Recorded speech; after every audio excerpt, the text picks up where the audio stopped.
안녕하세요. 지금 이 사람 임수민입니다. 건설 현장의 여름나기는 어려움이 많죠. 날은 뜨겁고 갑작스럽게 비가 내릴 때도 있어서 작업이 더뎌지고 공사를 못하게 되는 날도 많은데요. 하지만 공사 기일이라는 것이 정해져 있기 때문에 현장을 마냥 느슨하게 둘 수도 없습니다. 그래서 현장에서는 노동자들이 폭염에 탈진하지 않도록 건강을 챙기고 사고가 나지 않도록 더 신경을 써야 하는데요.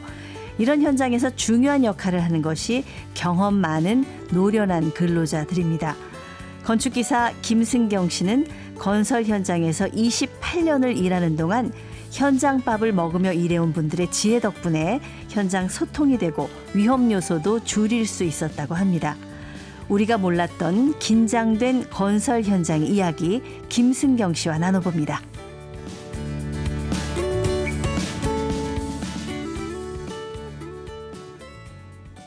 김승경 씨 나오셨습니다. 안녕하세요. 네, 안녕하세요. 네, 건축 현장, 건설 현장에서 28년, 짧은 세월이 아닌데요.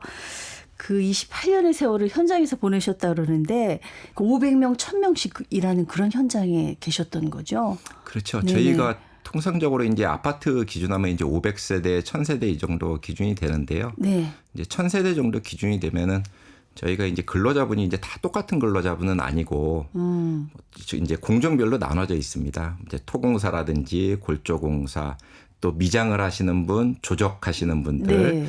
사실 그게 이제 작은 공정까지 다 하면은 한 100개 공정 정도 될 거예요. 같이 돌아가는 예, 거예요? 같이 맞물려 돌아가면서 이게 톱니바퀴처럼 돌아가기 때문에 네. 어떤 그 본인 일만 했다고 끝나는 게 아니고 가령 벽돌을 쌓아야지 그 벽돌에다가 또 미장도 할 수가 있는 거고 예. 이런 어떤 공정이 여러 가지가 돌아가기 때문에 상당히 많은 분들이 현장에 출력하시고 예. 또 그렇게 이루어지고 그러니까요. 있습니다. 우리가 이렇게 막 멋진 집에서 멋진 사무실에서 근무할 수 있는 게 다 그 현장에서 땀 흘리는 분들, 그런 분들 덕인데 사실은 고생하시는 거에 비해서는 좀 그 대가가 충분치 않진 않나 이런 생각은 들어요. 그렇습니다. 예. 그 말씀하신 그 부분이 저희도 현장에서 같이 일을 하면서 네.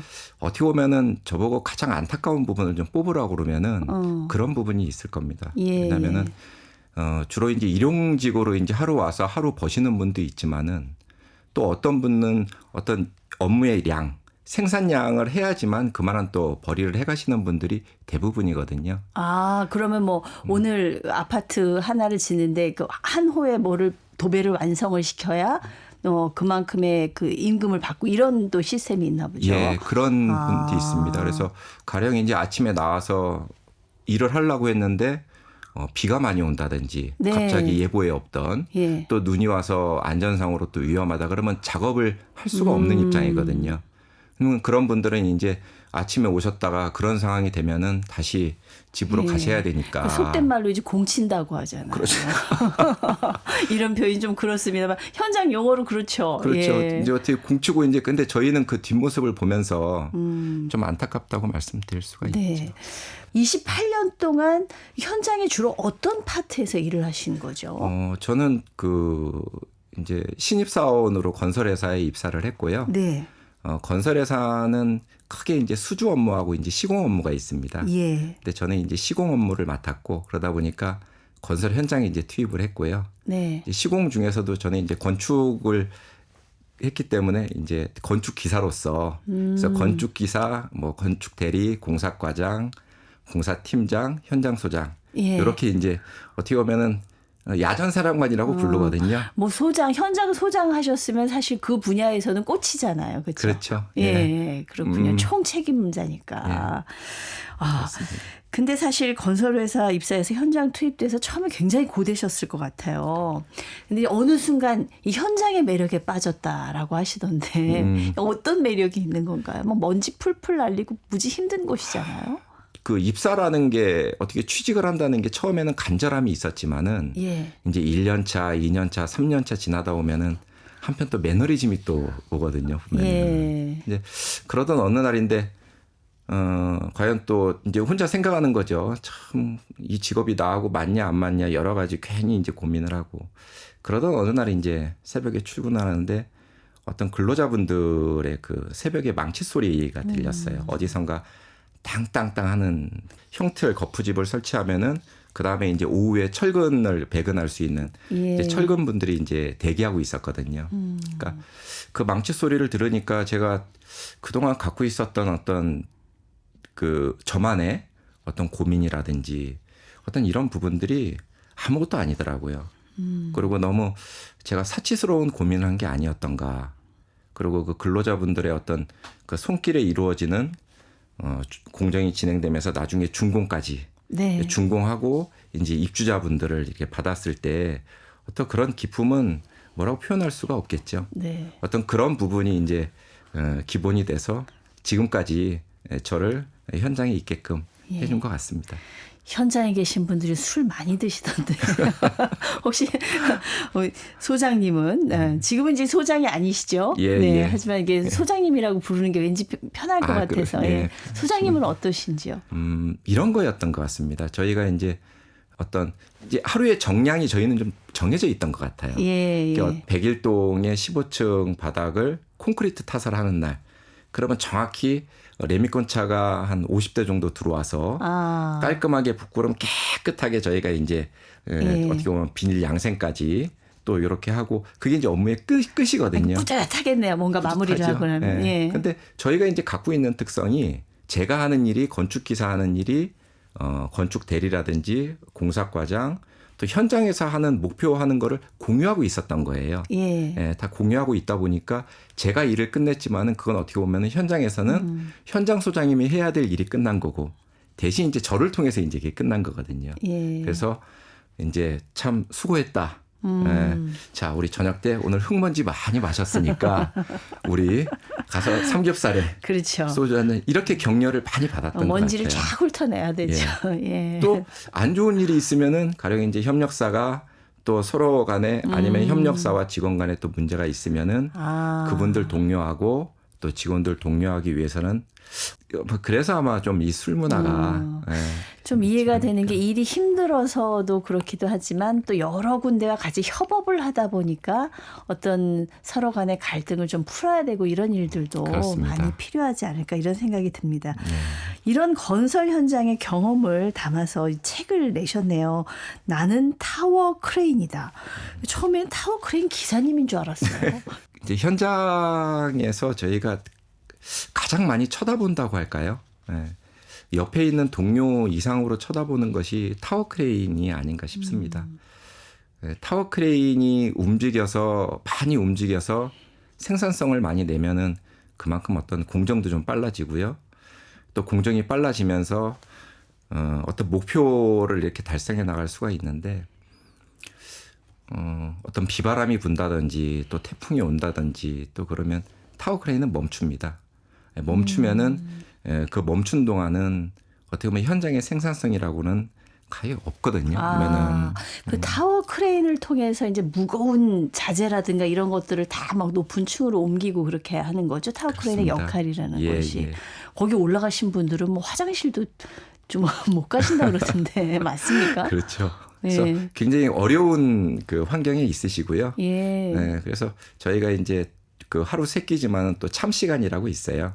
이제 그때는 이렇게 내리시면은 거기다 이렇게 비닐봉지에 빵하고 우유 이렇게 해가지고 작업반에서 이렇게 올려드리고 하고. 그렇게 드시는군요. 예, 이렇게 하시고 그래서 뭐 근데 타워 크레인이 이제 그런 생산성 역할도 하고요.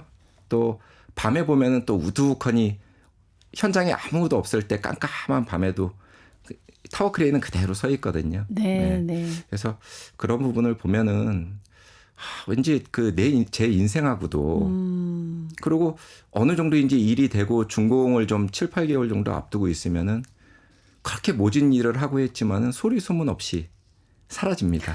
타워 크레인은 언제 해체가 되는 거예요? 타워 크레인은 이제 저희가 이제 뼈대 공사라고 그러죠. 예. 저희가 이제 골조 공사가 있고 크게 나누면 이제 마감 공사가 있는데 네. 골조 공사가 어느 정도 다 마감이 되고 그다음에 본격적으로 이제 마감 공사가 이루어지기 전에 소리 소문도 없이 이제 사라지게 됩니다. 그렇군요. 네. 그러니까 타워 크레인이 이제 서 있다가 해체됐다 그러면 저 건물은 이제 마감 공사 들어갔구나. 그렇죠. 예, 맞습니다. 예. 예.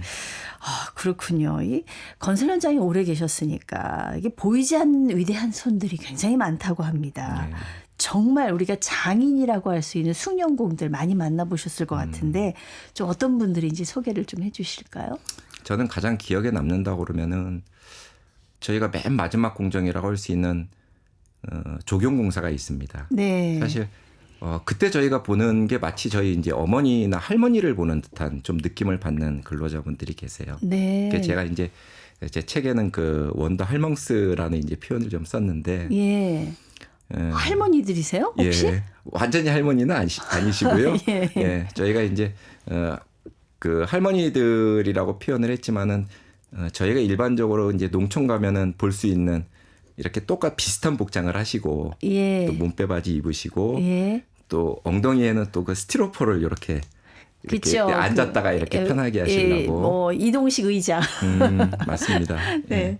그래서 그분들이 오셔서 쑥 지나가시면은 네. 그동안 현장에 있었던 그 황무지 같은 황토 색깔이 이 잔디를 씌우면서 녹색으로 싹 바뀌거든요. 마술 같겠어요. 예. 그러면은 조금 한시름 놓습니다. 왜냐하면 이제는 준공하고 좀 가까워졌구나. 네, 네. 그리고 그분들은 그렇게 힘든 일을 하시면서도 또 시간이 되시면은 같이 또 옹기종기 모이셔가지고 네. 또 맛있는 반찬 싸갖고 오신 거를 놓고 서로 그렇게 즐겁게 얘기하시면서 또 이렇게 다가를 하시고. 예. 그래서 그런 좀 투박한 현장이지만은 거기서 볼 수 있는 제 어머니도 보이고 네. 제 또 할머니도 보이고. 그래서 그러네요. 저분들이 참 저렇게 해주기 때문에 우리가 또 이렇게 어떤 앞으로 또 나갈 수가 있구나. 그래서 가장 좀 기억에 많이 남습니다. 네. 현장에서 막 날아다니는 분들이 계시다면서요? 그렇죠. 지금은 이제 저희가 그냥 비계공이라고 일반적으로 하는데요. 네네. 이게 어떻게 보면 날아다니는 셈입니다. 그래서 날아다니면서 뭘 하시는 거예요? 날아다니면서 그러니까 가장 좀 공통점은 가장 하늘에서 가까이 계신 분들이죠. 보면은. 그래서 줄 타고 다니시는 거예요? 그렇죠. 줄도 타실 수 있고 가령 이제 타워 크레인을 설치해 하시는 분들. 지금은 시스템이 잘 돼 있지만은 예전에는 건물을 올리기 위해서는 옆에 가설비계라고 저희가 먼저 설치를 해야 됩니다. 예. 그러면 20m짜리 가령 이제 건물이면은 20m 이상으로 비계 파이프를 이용해서 먼저 설치를 하고 이제 이렇게 방진막을 설치하는데 어떤 그런 분들이죠. 그래서 작업을 할 수 있게 어떤 가설적인 작업을 가장 좀 높은 데서 네. 제일 위험한 데서 작업하시는. 그러네요. 분들입니다. 이제 제대로 된 건물을 짓기 위한 가설물을 설치하기 위해서 맨 처음 그 토대를 마련해 주시는 그렇습니다. 그분들이네요. 위험한 일이겠어요. 굉장히. 가장 위험하시고요. 또 그러다 보니까 예전에는 뭐 지금의 이제 그런 근로자분들은 안 계시지만은 가장 저희가 관리하기가 어려웠던 분들이시죠. 네. 왜냐하면 워낙 이제 뭐라고 그럴까요? 기가 본인들의 세죠. 이제 기가 예. 있기 때문에 예. 저희가 사실 얘기해도 잘 안 들으시고요. 그리고 워낙 또 하시는 일들이 또 어렵고 또 이런 위험한 일이시기 때문에 옆에 가서 비를 좀 맞추는 게 어떻게 보면 더 도움이 될 수 있겠다. 신기를 잘 살펴드려야지 되는. 예. 이 건설 현장은 정말 수많은 분들을 만날 수 있는 곳이라고 하던데 현장에서 일하시는 분들도 참 다양한 분들이 모이신다고요. 예. 예. 어떤 분들이 주로? 이런 분들도 계셨죠. 이제 교사를 하시다가 좀 어려움이 있어서 이제 현장 오시는 분도 계시고 또 고등학교를 졸업했지만은 막상 이제 대학 가기에는 어렵고 집에서 또 이제 돈을 버셔야 되는 분들은 또 마땅히 또 이제 취직하기도 어렵고 그러니까 어떤 현장을 택하시고요. 또 예전에 좀 이제 안 좋은 일을 하셔서 가령 이제 뭐 교도소라든지 이런 데 들어갔다가 새로 마음을 바꾸고 이제 나오시는 분들도 어디 가서 쉽게 이제 좀 찬밥 대접을 받으실 수 있지만은 네, 네. 현장이라는 곳은 본인이 손과 발을 움직이기 나름이기 때문에 이렇게 오시고 또 네. 저희는 또 그런 분들을 관리하면서 같은 목표를 이루는 그런 공간인 것 같습니다. 그러니까 이 건설 현장이라는 곳이 숙련된 분들도 계시지만 정말 처음 이 현장에 와보시는 그런 분들도 계실 거고 어떤 정말 다양한 스펙트럼을 가지신 분들이 이렇게 모이는데 그렇기 때문에 사실 그 통솔하거나 이런 거에도 굉장히 어려움이 그렇죠. 많으실 것 같아요. 어떤 게 제일 힘드셨어요? 최근 이렇게 이제 매스컴이나 보면은 이렇게 건설 현장 관련돼서 나오면은 사실 이렇게 썩 좋은 기사들은 많지는 않습니다. 예. 주로 사고 기사가 많이 그렇죠. 나오죠. 예. 사고 기사고요. 근데 사실 그 현장 안을 들여다보면은 어느 직종보다도 사실 굉장히 좀 따스함이 있고요. 네. 예. 또 디테일한 어떤 포인트들이 많이 있습니다. 그래서 뭐 최근에는 이제 현장에 저희 이제 여성 관리자들 또 이제 많이 계시지만은 한 20년 전에 이제 처음 본 여성 저희 이제 직원분이 계셨는데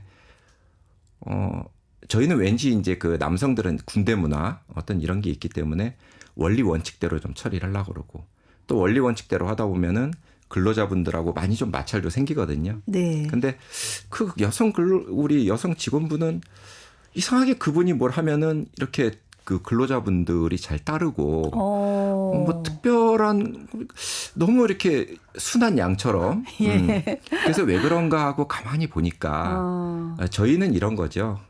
근로자분이 뭔가를 잘못했으면은 왜 이렇게 하십니까? 규칙상 이렇게 돼 있는데 네. 왜 오늘 술을 드시고 오셨어요? 술 드시면 안 되잖아요. 집에 가십시오. 어떤 이런 조금 투박한. 네. 근데 여성 우리 직원분 보니까 무슨 일 때문에 드셨어요? 이렇게 한 번 더 가까이 다가가시더라고요. 네. 그러면 근로자분들은 사실 내가 어제 뭐 아내하고 좀 싸워가지고 아니면 요즘에 돈벌이가 좀 안 돼가지고 술 한 잔 먹었어.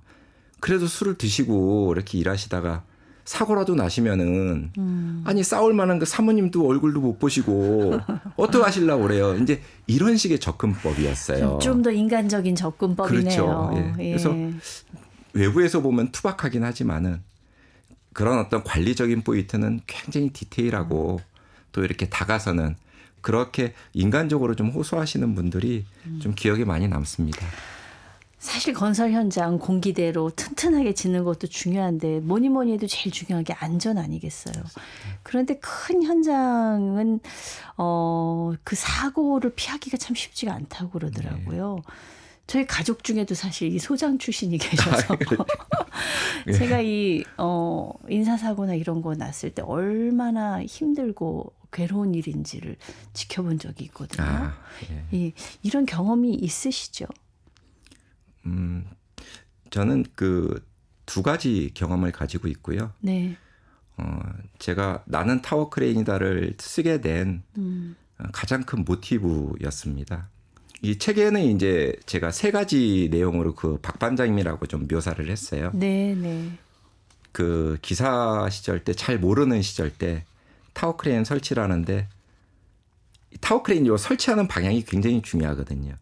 기술적으로도 어떻게 보면 놓치지 말아야 될 기술자로서 꼭 해야 되는 부분인데 너무 창피스럽게도 작업 지시를 잘못했어요. 거꾸로. 근데 그 박 반장님이 그때 타워 크레인 설치의 팀장님이셨는데 저를 다독거리시면서 그럴 수 있지. 그 대신 본인은 나 같은 동생을 얻었다고. 그래서 저는 이제 형님을 한 분 이제 얻게 된 겁니다. 네, 네. 네, 그래서 이제 그러고 이제 저는 타워 관련된 거는 어떻게 보면 이제 기술적인 사항이 많기 때문에 저의 멘토로서 좀 여쭤보기도 했죠. 그래서 많은 시간이 지났는데 저한테 좀 연락이 왔어요. 그 동탄 아파트에 분양을 좀 받으려고 그러는데 저도 이제 건설사에 있으니까 네. 우리 김 대리도 나와 같이 한번 해보는 게 어때? 그래서 형님 그럼 몇 평 받으시려고 그래서 나는 딸이 셋이야. 딸만 셋이야. 그래서 좀 큰 평수로 하려고 그래. 그럼 저는 작은 평수 할게요. 형님 되시고 저는 떨어져도 괜찮으니까. 근데 이제 당첨을 하는 발표 날인데 그분은 떨어지시고 이제 저만 이제 됐습니다. 그래서 저를 축하해주고 이제 하셨고 또 이제 기간이 좀 흘렀는데 새벽 2시인가 이제 문자가 좀 하나 왔어요. 네. 와서 받아 보니까 안녕하세요. 저는 그 박 반장님의 첫째 딸입니다. 오늘 저희 아버님이 새벽에 그 타워 해체 작업을 하시다가 불의로 돌아가시게 됐습니다. 저희 그동안 저희 아버지가 키워주신 것만 해도 저희는 너무 감사하고 저희 엄마하고 행복하게 잘 살겠습니다. 아버지 연락처를 드려야 될 분을 잘 몰라서 네. 문자 핸드폰에 있는 전체 분들한테 발송하게 되었습니다. 양해 부탁드립니다. 뭐 이렇게 그게 제가 이제 첫 번째로 좀 제 직업이 이렇게 좀 싫어질 때였고요. 그러니까 이제 물론 우리 김승경 씨의 현장은 아니었지만 네. 네, 다른 현장에서 일하다가 그런 사고를 당하셨지만은 이런 것들이 한 번 이런 일이 생기면은 엄청난 트라우마가 될 것 같아요. 예. 맞습니다. 그러니까 단순히 어떤 그 안전사고가 났다, 몇 분이 돌아가셨다 그런 어떤 정량적인 것보다도 가족 같은 어떤 분들이고 특히 전국에 있는 우리 관리자분들 같은 경우는 어떤 그게 이제 본인의 법적인 책임도 있지만은 네. 어떤 인간적인 책임도 있거든요. 예. 그리고 사고 수습을 하고 어떤 이런 어떤 일련의 과정들이 머릿속에서 지워지기가 어렵죠. 네, 정말 이 시간에도 현장에서 건설 현장에서 일하시는 분들 부디 안전하게 일하셨으면 좋겠습니다. 그 현장 하면 사실 민원 얘기를 또 안 할 수가 없을 것 같아요. 민원 굉장히 많이 들어오잖아요. 그렇죠? 많은 일을 차지하고 있습니다. 저도 옆에 공사 현장에 사는 곳에 한 번 있었는데 사실 너무 힘들었거든요. 예. 정말 저도 민원을 제기하고 싶은 마음이 여기까지 있었는데 제가 예. 바빠서 못했는데 뭐 소음, 분진 기본이고 다양한 민원들이 있을 것 같은데 좀 내가 이런 민원은 잘 해결했다 이런 사례가 있으면 하나 소개해 주세요.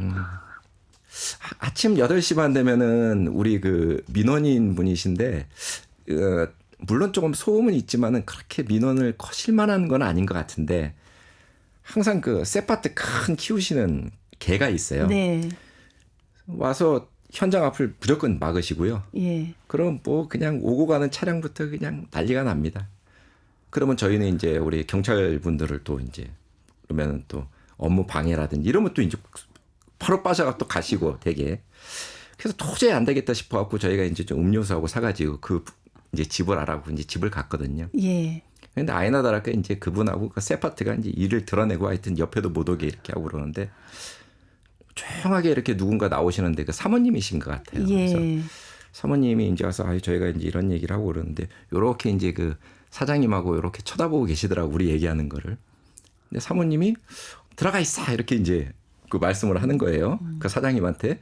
그 사장님이 그 무서우신 분이 아무 얘기도 안 하고 창문을 슬그머니 닫으시고 부인이 더 세네. 예, 그러니까 세파트는 또 조용히 또 이렇게 조용히 자기 집 가고 그래서 예. 얘기를 듣고 하다 보니까 그 워낙 이제 취업도 어렵고 하시니까 사장님이 이렇게 그 월급을 받고 이렇게 생활하신 지가 꽤 오래되셨고 네. 사모님이 이제 벌고 하시다 보니까 그래서 저희가 어떤 그런 좀 빈틈이 있지 않을까 해서 현장에 좀 청소라든지 단순한 좀 경비 업무 네. 이렇게 갖고 사모님하고 잘 얘기를 해서 취직을 시켜드리셨고. 예, 그렇죠. 그래서 그분이 누구보다도 더 어떻게 보면 현장을 위해서 네. 예, 더 열심히 해서 민원도 해결되고 또 저희 그 아주 탄탄한 그런 또 네. 경비 업무도 할 수 있는 또 이렇게 그렇군요. 예, 해결하는 사례가 있었습니다. 아무튼 이 건설 경기가 좀 활발해야 우리 경기가 좀 활발해지는 것 같아요. 근데 사실 그 제 기억에 외환위기 당시 그때 건설사들이 줄도산 했었죠. 막 현장들도 다 스톱하고 멈추고 예 그때 인생의 어떤 큰 깨달음을 또 얻으셨다고 하던데요. 예. 그때 당시에 이제 IMF가 외환위기가 시작되기 전 5개월 전인가 그때 전에 이제 신입사원으로서 그 싱가포르의 병원공사에 이제 파견으로 이제 투입이 됐었습니다. 참 좋았어요. 그 어떤 신입사원으로서의 해외에서 어떤 공사를 한다는 경험인데 어느 순간 제 숙소가 쓰고 있는 데가 좀 반으로 줄어들고 또 다시 반으로 줄어들고 그 윗분들은 특별한 말씀 안 하시고 그러다가 갑자기 이제 복귀 명령이 떨어졌죠. 그래서 저희도 모르고 근데 같이 동기들하고 이제 복귀를 하고 이제 보니까 딱 5개월 후에 이제 그 외환위기가 시작이 됐고요. 네네. 특히 이제 아시는 대로 건설회사들이 그때 굉장히 좀 어려웠습니다. 그래서 97년도부터 한 99년도까지 3년간 제가 몸담았던 현장에 한 10명 정도의 우리 근로자분들, 우리 직원분들이 계셨는데 한 저하고 이제 또 신입 기사다 보니까 그때 구조조정 대상은 안 됐었어요. 네. 그래서 저하고 이제 같이 있었던 기사 2분만 빼놓고 8분의 저 윗분들이 다 현장을 이제 떠나고 이제 구조조정팀장에 가셨게 됐죠. 그래서 저는 요번에 이제 책을 써서 첫 번째로 어떻게 보면은 그분들한테 먼저 이렇게 전달을 해드렸거든요. 좀 기억은 아픈 기억이지만은 지금 저희가 또 뭐 외환위기보다는 아니지만은 건설업종이 많이 좀 어렵잖아요. 네, 네. 그래서 이 또한 또 잘 우리 지금은 제가 이제 그때는 후배였지만은 지금 선배된 입장이거든요. 어떤 조금이라도 좀 도움이 될 수 있도록 이렇게 하다 보니까 조금 책에 그런 내용도 좀 들어가 있고 그렇습니다. 네. 나는 타워 크레인이다. 28년간의 건설 현장 경험을 이렇게 책으로 내셨습니다. 어떻게 보면은 좀 그동안의 현장 경험을 좀 정리하신 것 같아요. 앞으로의 김승경 씨의 꿈은 무엇일까요? 3D 업종이라고 그래서 그 예전에는 어느 산업을 가도 젊은 우리 분들이 많았거든요. 근데 지금은 젊은 분들이 그렇게 현장에 꼭 오고 싶다라는 분은 쉽게 볼 수는 없고요. 그 다음에 또 한편으로는 많은 현장이라는 건설업 쪽에 또 제약이 많이 이루어지고 있는 시기인 것 같습니다. 뭐 중대재해처벌법이라든지 이런 부분들이 있습니다. 근데 앞서도 말씀드렸지만은 현장이라는 곳은 그렇게 딱딱한 곳이 아니고요. 울타리 현장 안에는 굉장히 많은 소통과 서로 간의 공감, 배려도 있고요. 또 거기서 생기는 여러 가지 시행착오 또 그거를 통한 경험들이 산 경험들이 있는 곳이거든요. 그래서 많은 경험들을 잘 모르는 우리 젊은 분들한테 좀 알고 싶어하는 분들한테 전달을 해주고 네. 또 법을 만들고 또 집행하시는 분들은 어떤 정량적인 수치뿐만이 아니고 어떤 현장에 관련된 문화를 또 많이 더 아셔가지고 적용했을 때 훨씬 더 효율적인 거를 좀 하실 수 있도록 그래도 건설 선배로서 네. 또 현장에 있었으니까 좀 그런 역할을 좀 해보고 싶습니다. 네. 현장의 매력을 전파하고 또 안전성을 높이는 방향으로 앞으로 또 열심히 애써 주시기 바랍니다. 네. 오늘 말씀 감사합니다. 네, 감사합니다. 건설 현장에서 28년간 경험한 얘기를 나는 타워 크레인이다라는 책에 담은 건축기사 김승경 씨였습니다.